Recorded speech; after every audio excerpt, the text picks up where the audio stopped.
Hello vlog, magandang hapon guys. Nandito tayo sa labas. Nandito ako sa labas ng aming accommodation. Ang aming bilya is, yan po ang aming bilya. So, labas muna ako. Nag-ano muna ako dito. Lumabas muna ako dito para maglakad-lakad dito sa daan kasi walang generator doon sa ano namin, sa bilya. So, yan po guys ang kalsada. Oh.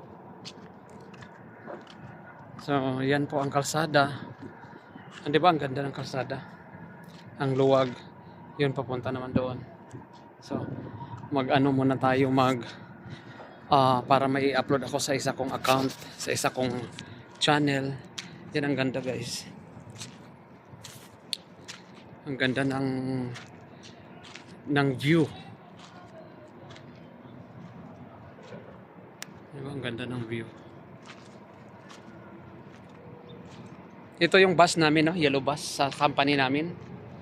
So, yun ang bilya namin, yung may mga kahoy doon na medyo malilim. Yung may tao doon na isa, oh. Yan po ang bilya namin. So, yan din ang aming service, ang aming bus. At saka ang katapat namin, guys, o ang katabi namin is mga warehouse yan.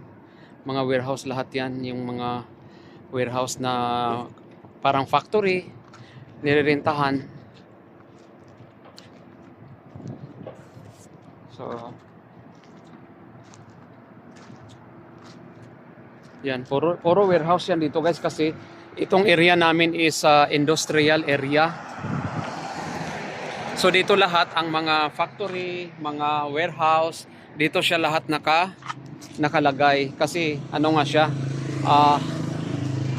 industrial area. So dito kami napalibutan kami ang aming accommodation, ang aming tinitirhan, napalibutan ng puro mga warehouses. Sa tabi, katapat, puro mga warehouse.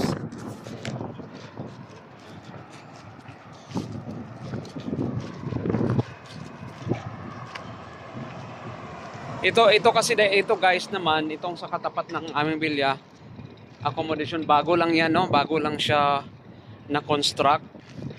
Maluwag din yan. Parang warehouse din po na mga bagong ano nila gawa yan, no? Yan ang luwag yan guys, papunta yan doon sa dulo rin.